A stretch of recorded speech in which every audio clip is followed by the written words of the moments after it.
Hi, everybody. Welcome again to another episode of the Shop Notes Podcast. I'm Phil. Joining me today is Logan. And on today's episode, number 74, we're going to do a vacation potpourri of topics, including a discussion about woodworking fasteners and dovetails. Thanks for listening. This episode of the Shop Notes Podcast is brought to you by Woodsmith Magazine. Woodsmith Magazine has been the trusted source for all your woodworking information for over 40 years. From tips and techniques to furniture projects to shop projects, you'll find it all at Woodsmith Magazine. Subscribe today at woodsmith.com. All right, so it's just the two of us because John is on his 5th annual once-in-a-lifetime trip to Florida. Yeah, he does that. Now, one of the things that I wanted to talk... So, speaking of John Doyle... his new affinity for screws? No, well, I want to get to that also. Okay. But the big thing that I want to talk about with John is... I don't know. It's fun to see how other people approach different tasks. Mm-hmm. Some people, it's a little cringy. Yeah. But... John is fascinating to me when he watches or when he works because he just takes different approaches to woodworking than I do. And sometimes whatever. But one of the things that he does that I think is super cool is the way he uses flush trim bits is amazing to me. Because I think of flush trim bits as you're using them with a template, you're copying parts, either for a specific shape, usually something that's just not easy to produce, or you have to make multiples. So you have 6 of whatever, and you just need to make copies of it. Mm-hmm. And this is sort of a duh thing, but John, I see, uses flush trim bits for just routine trimming tasks in general. Okay.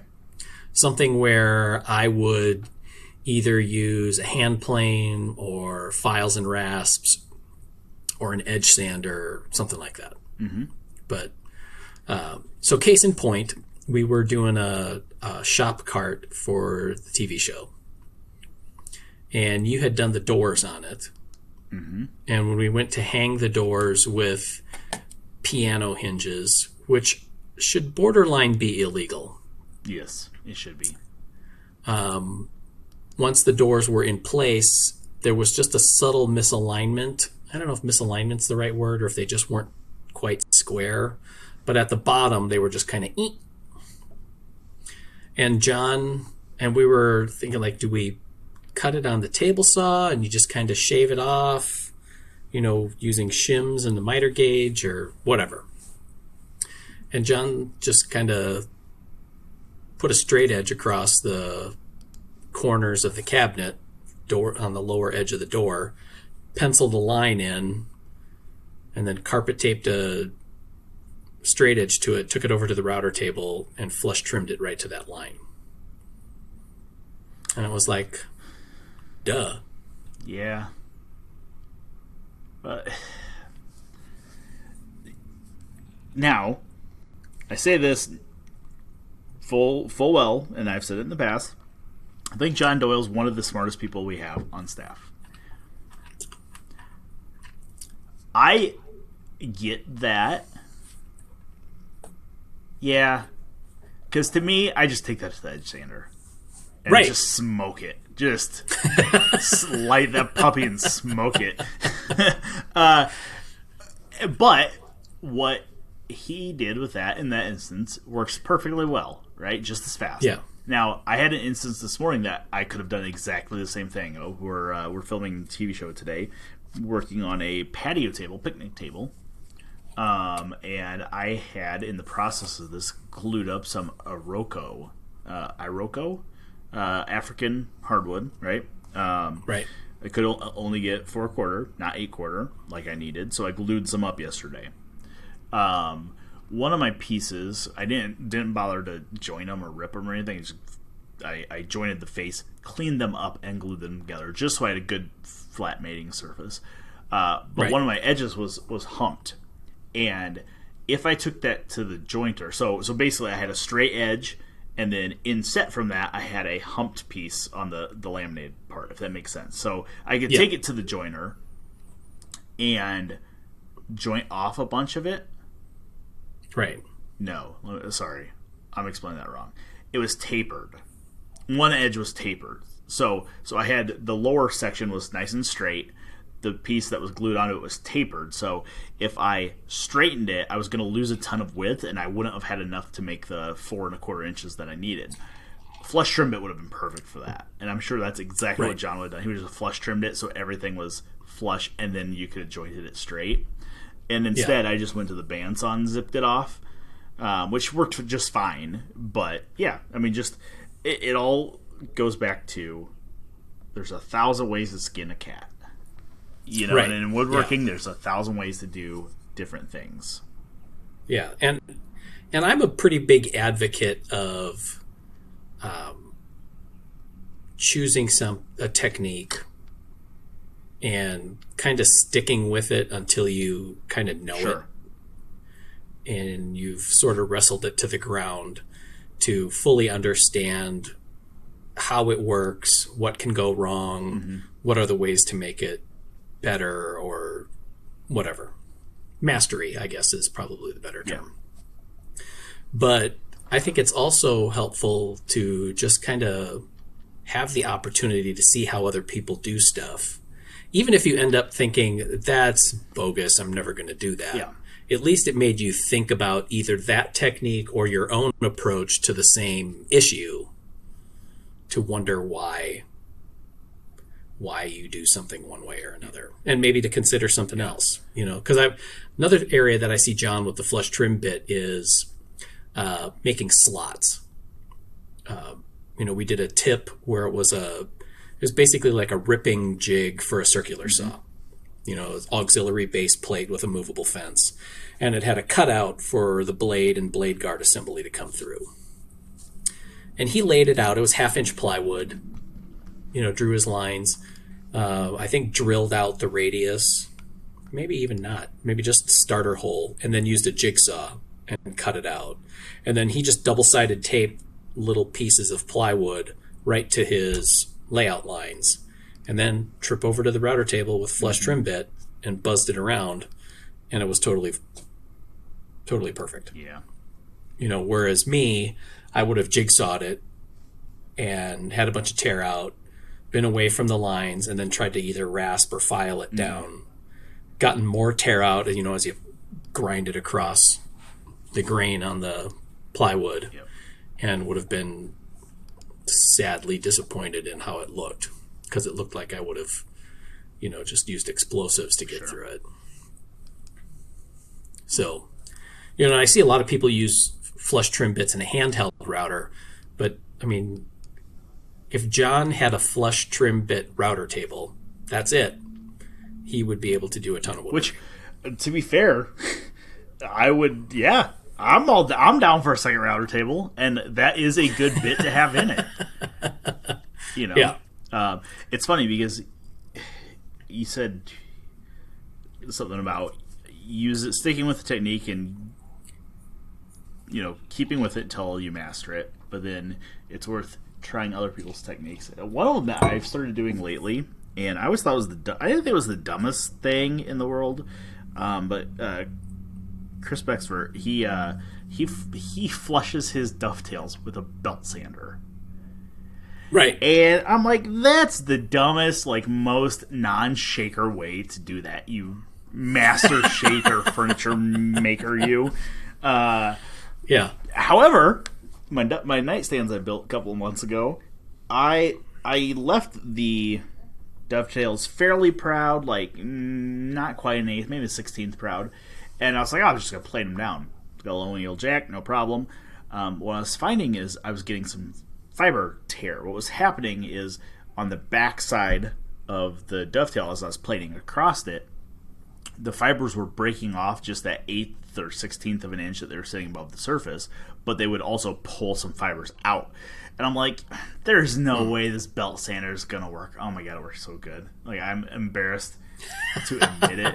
So now the belt sander is my dovetail trimming tool of choice. It's just like, flush, done. You do have to be careful not to dig yourself a hole in your side of your wife's nightstand. Ask me how I know. Right. So. Right, yeah. I mean, definitely keep the belt sander moving. Do not. Yeah, 36 grit belt is probably not what Chris suggests. So no, probably not. But although he is a pretty coarse, well, I think Chris is probably one of those rare guys that starts with a pretty coarse grit to get down there, but he's not afraid to have a pretty fine belt on there either, which is not something that I would normally think of. A Linishing Belt on your belt sander. Right. Is that a leather belt? Strap? Yes, it is.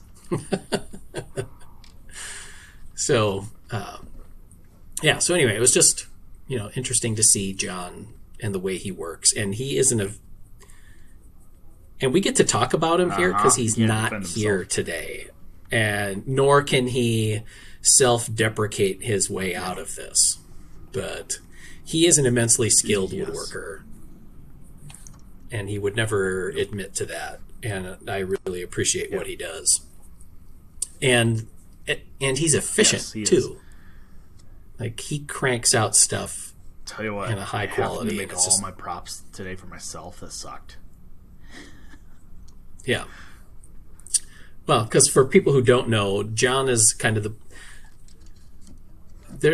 John is like the answer to just about every question. Like, who's responsible for adding items to the woodsmith.com/store page? John. Who does the promotions for Woodsmith? John. And for the TV show and a lot of our video edition stuff, he'll do a lot of the initial prep work for parts, for project pieces or in-between setups, or, that allows Chris and Logan and I and whoever else is on camera to kind of focus on what we need to present, and he'll get the heavy lifting out of the way. Well, and he also, having somebody that you can rely on, like John, helps us just move along. You know what I mean? Like this morning, I had all that stuff I glued up. I had to get it all cut to size, but I didn't have time to get my second step, which is the interior slats. I didn't have time to get those all cut to size and surfaced down to the right thickness. And usually that's where I'd be like, "Hey, John, do you mind doing that?" And he's like, "Oh yeah, no problem." So definitely helps with efficiency a lot. Yeah. So, anyway, I just appreciate it because, like, one of the projects that I'm working on for a YouTube video series is my workbench project. And I've been very deliberately trying to do that myself just because it's going to end up living at my house anyway. But you're right. Seeing how much in-between work there is to get to the steps where we're ready to film something. Yep. There's a lot. So, anyway, thanks to you, and John. He's going to listen to this tomorrow morning as he's at Disney. Right. Yeah, that's just what he does. Mm-hmm. Yep. That's what he does. Yep. So, another thing that John Doyle, at least around here, is known for is for his extensive and robust use of wood screws. Like detrimental use? Is that what you meant to say? When we went to move our old video studio from the building we were in, trying to take cabinets down from the wall that John installed was like, hey, I got 12 screws out. It has to be it. Why is it not coming off? Is it like painted to the wall? Is it stuck to the wall? It's like, no, there's 12 more screws. Yeah. So you run the utility knife all the way around it. Yep. Nope, it's not painted. No, and the walls of the studio are, what is it? Yes. MDO panels, medium density overlay. So it's not drywall. So we can just screw to the wall wherever we want. However, he will still find where the studs are. And instead of just using, an 1.5 screw through the back of the cabinet into the MDO, you're good to go. He has 6 or 8 of those into the MDO, but then also manages to whip out a 4.5-inch box of screws and drive them into the studs, like all the way. But he has... So I think this project we're working on right now has convinced him to switch. Right, yes. Because the project that we're doing is like Logan said, is a picnic table. And not just one of them dumb cross-buck pile of 2x4s bolted together picnic tables. This one is pretty sweet looking, I think. And at the time when the plan came out, some of the structural pieces were joined with your standard lag screw, which I'm showing for all the people who are listening on the YouTubes. Which, that's what they were. However, John, when he went to get fasteners for it, came up with these, what are they, GRK structural screws. Now, it's going to live outside, and so we use stainless steel in spite of the extra cost. But these bad boys make lag screws. Wet the bed. I don't know. Yeah. Essentially obsolete. Because those... Are those the Spax brand? I don't remember. Okay. I think they're the GRK brand. They have like a serrated tip on them. Right. So there's a, like a pocket hole screw has the like self-driving pilot hole. So it's got that little notch there. But these first, 4 or 5 rows of threads are serrated on the edge, like you say. Self pre-drilling. Like no pre-drilling necessary. Yeah, and tapping, so that it's not just wedging its way into the wood where it'll split. It actually drills. And it's got a pretty strong shank in there, and you can see the threads project above the root of the screw pretty far. Whereas on a, old school lag, there's just a lot of root and not a lot of thread. And these bad boys also drive with a Torx head driver, which is, I think, infinitely nicer than a hex head. T35 or something. T30, they're huge. Yeah, 30, yeah. So they're just super cool. Kind of a washer head. I mean, we're driving them into cedar for the base, and you have to pay attention, otherwise you squash it right through. But they just work so delightfully. We did drill clearance holes, but I didn't have to drill a pilot hole into the piece, which was super cool. I like that. Which made me think that there's a certain segment of woodworkerdom that is kind of anti-fastener. Yeah, I would say there's the traditionalists, air quotes, that are, everything's better to be assembled with mortise and tenon and glue than a dado and screws. Which I get from a romantic standpoint. Like you kind of, I get it. But I also ain't got no time for that. I mean, you know what I mean? Like, there's a point where just screw the damn thing. Right. And I think that's the other thing is that, I want to do a good job in general. However, not every job requires the same level of thoroughness. Like you're working on a nice toolbox for popwood, and you're doing it out of figured soft maple and dovetails. Totally appropriate.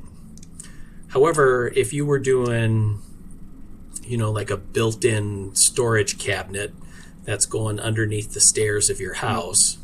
Not figured maple. Don't need no dovetails. Well, and not figured case maple. in point, this soft maple was maple that I had ordered for my wife's built-ins. And I pulled it out and set it aside see, there you because go. it was figured. I'm like, dang, I'm not going to use it for that. Like, no, that's Right. that's exactly what it would have been. Face frame. Painted face frame. So, however, there is instances like you said. This is it's supposed to. I don't know. I don't want to sound too floofy about it or anything, but it's supposed to be a nicer toolbox, like a. I don't want to say a show toolbox, but like it's a toolbox designed to take with you and go do shows and whatever. I mean, you can size it for whatever you want. It could never move for all I care. But like exactly. But if you were going to a class or something myself, like that, I'm going to teach something somewhere. It will hold all my necessities. But there's going to be a couple of cleats in there that hold the tool tray. There's going to be a tray on top. I'm screwing those cleats in. Like, I'm not going to dado them in and stick them in with glue. I'm going to screw them in. Because, and there's a practicality of it. If I ever wanted to create a deeper tray. Like, if my tool set that I'm moving or I'm bringing changes, and I need to make that tray a little bit deeper, or I can reduce some of the height of the lower. So, like, right now I have a plate in there that is 6 inches tall to the tote, or to the blade. If for some reason I change what goes in the bottom, I could lower that tray by removing 4 screws. So there's some practicality to it. So there's always that fine dance, I guess. Yeah, exactly. And I feel like a well executed, I mean, if you used like dados and screws or just screws and you were careful with it, I mean, that's still a joint that's going to outlive you. These I'm going to screw these runners in with little brass screws. There will be 3 screws on each cleat, 2 cleats. It's not going to go anywhere. Yeah. So not terribly concerned. Right. So anyway, just again thinking of John Doyle and his use of screws makes me think of he would be disappointed in my 3 brass screws in each cleat. Right. Yeah. He would still use the 3 brass screws, but then add 3 other ones. After hours, so nobody knew he added them. Right, yeah. Like, it's fine, but I'll just make it a little bit better. Yeah. So, anyway, speaking of dovetails, though, I saw you working on your dovetails for your toolbox, and I'm still in the midst of doing my 8 drawers for my workbench. Mm-hmm. And have been enjoying the process. I don't know that, because I've said on other podcasts that I usually avoid dovetails, hand-cut dovetails, mostly because of how much of a... PIA? Yeah, not so much that, just as like a measuring stick that other people use it in terms of woodworking. You know, like, you're not a true woodworker until you use this, or, you know, like, it's only, if you're doing this, it's worth doing dovetails for every time. And it's like, I don't think so. Yeah. Which is funny, because I've had the same thought. It's like, I've had exactly the same thoughts, where it's like, I get it. Dovetails are nice, but ain't nobody got time for that. Like, on most projects, it doesn't warrant dovetails, in my opinion. Yeah. But when you really sit down to cut them, it's like, hey, if I take my time, throw on some music, it's soothing. It's good Zen woodworking. Right. So... Yeah, what I thought was kind of interesting is, you know, seeing you cut yours, working on yours yesterday, mm-hmm. and you were in soft maple, which feels kind of like an oxymoron. Yeah, it is. Because while it's softer than hard maple, it's still a pretty tight-grained, solid material. It's not birch. No, it is the same hard. And people always get this confused. From a Sawyer standpoint, I'm going to go on a little sawmilling tangent. So mute me if you want. People are always like, soft maple, it's so soft. It's a pine, it's a softwood. No, it is a hardwood. It is the same Janka hardness as walnut. End of story. That was my rant. It was a short one. Yeah, no, but it's still worth bringing up because you hear soft maple and it's like, oh, so it's poplar or balsa or whatever. Nope. But it's not, yeah. And you were talking about how nice you liked it for dovetailing yesterday. And I've been working on my drawers, which are white fur, and it's been a delight to do dovetails in that fur. Like, it cuts so nicely.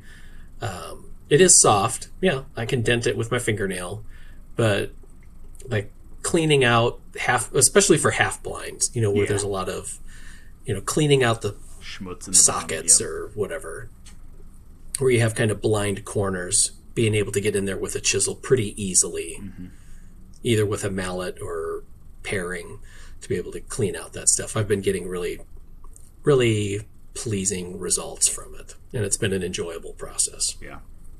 So, even though I know a lot of people just don't like dovetailing softwoods.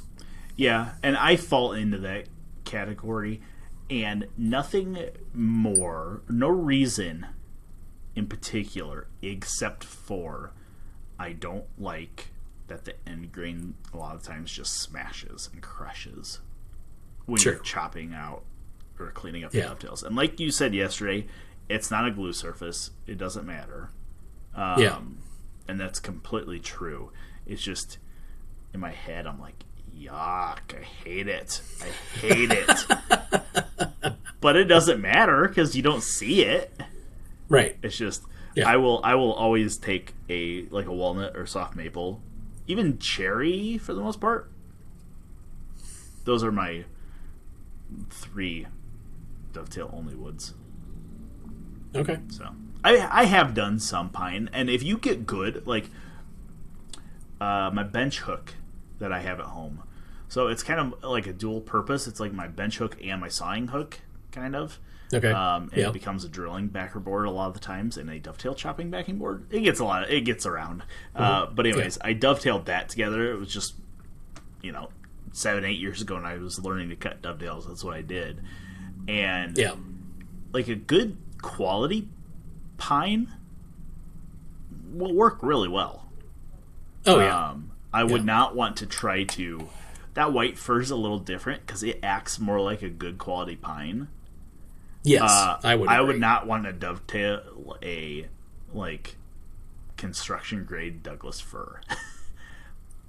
Right, or some of the that radiata plantation grown pine. Yeah, that you see in 1x wide boards where it would be okay, but it just feels mushy or something. I don't like the stuff where you get that really big contrast in between the early and late wood. So where you have really pronounced growth rings that are hard, but then you have the soft wood in between them, where it's like you smash through that hardwood and then you get into the softwood and it just smush. It's like, hey, there's the Jello fluff or the marshmallow fluff. Yeah. Right. Yeah, where you're basically you'd get the same results if you used a mallet without the chisel. So how's your tool chest that you're working on is what did you say it was, 20 some inches wide? Yeah, it's 20. It's roughly 20 wide by 12 inches deep. It will end up being about 12 inches tall. So it's slightly larger than yours that you have in the editor's shop, I think.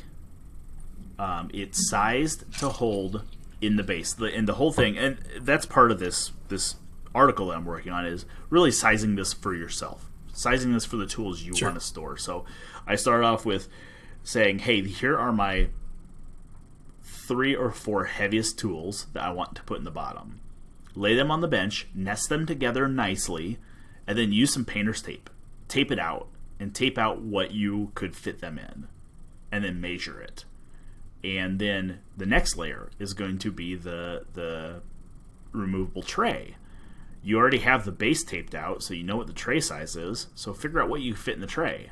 And then if you want storage in the lid, you have that all laid out. Figure out what you could fit in the lid. So it's, the end goal is to end up with a tool chest, or a toolbox, whatever you want to call it. But a large portion of the journey, if I want to get philosophical with it, is figuring out what you want to store and figuring out how to fit it all in there. So it's sized to fit a smoothing plane, a In particular, mine, the 62, the low angle plane, but a jack plane. So a jack plane, a smoothing plane. Also in the bottom will be my sharpening set. Okay. Right now is the oil stones and oil can. It might change to diamond stones. We'll see. I know I can't. I have to change. I can't stick with something, Phil. Right. And then the next layer up. Let me phrase this as well. I made it so that there was a little bit of buffer room around the planes. So I think it will also hold. I know it will also hold my carcass saw in there if I wanted. Okay. My dovetail saw and my tenon saw. Oh, right. Tenon saw might be a little iffy. Yeah. My tenon saw might be a little too long, but the carcass saw and the dovetail saw for sure will fit in there as well. In the base. The tray will be chisels with a removable tray for those chisels. And then like layout tools, so dividers, marking gauges, block plane will probably be in there. I think my miter plane is going to go in the base as well. And the trays, as nicely as we all try to organize and lay out the tool trays, they just get full of crap. So yeah, that's why I'm just keeping the chisels in a case. Everything else, just throw it in. Right. Yeah. I mean, that's kind of how it's going to end up working anyways. And that's kind of how I view it. Like, I mean, obviously you want to take care to get some of your essentials in there, but you're going to change and grow as it, and the job is going to change too for whatever you're doing. So you want to make sure you fit some things in there, but it's also going to be a universal enough size that, you could teach a router joinery class and put a palm router and a handful of bits and all that kind of stuff and still be well on your way with a sweet little setup. Exactly. So we know that tray is going to be kind of a catch-all. Yeah. And then in the lid is going to be a couple of the other bigger things. So unfortunately, my new Concepts fret saw will not fit in there. So probably going to put in my blue spruce coping saw, my square. I have a Japanese pole saw that's going to go disassembled in there, so the handle will come off, the blade will go in there. Maybe a couple of other small little odds and ends, like a rasp. Phil and we talked about that. Maybe a rasp going in there, a file, something like that. But the lid itself, I've been trying to. This is the problem. Not really the problem, but this is the weird thing. The weird point you get to is you're designing as you build, because I can see in my head what I want it to be. And this is quite honestly going to be based on the David Barron toolbox. He's made a couple of them. I've changed the sizes and the ways. I don't know how his innards work necessarily as far as the tray and cleats and stuff, so this is my own iteration of it. But I like how simple his box is. Initially, for the lid of the box, I was going to do like a contrasting wood, like a curly walnut or burly walnut type thing. I don't know that I want to go that route. I think I might just do the curly maple throughout. Okay. And I was going to do like a tapered top, so the top would be kind of like a trapezoidal type angles on it. Yeah. But I think I might just make it a curly maple panel that's inset. So it will be a thicker panel. Everything's 5/8 of an inch. I think I might make that panel 3/4 of an inch, have the bulk of the material to the bottom side to the inside, because I'm going to be screwing some cleats and stuff to it. So we'll leave that a little thicker. But what that will allow me to do is, if I inset that, if down the road, so we have a flat top with an inset panel, if down the road I want to make another one of these, they would stack like sustainers kind of. Sure. Like fancy curly maple sustainers, each are hard out festool. Right. But I was just thinking, like, oh, hey, if I had these like sitting on, the bench, I could stack them. Because the bottom's going to have a couple of little runners on it. It's like, oh, I could just, they would almost snap together. Not snap together, obviously, but they would nest together really nicely. Register on it. They would register.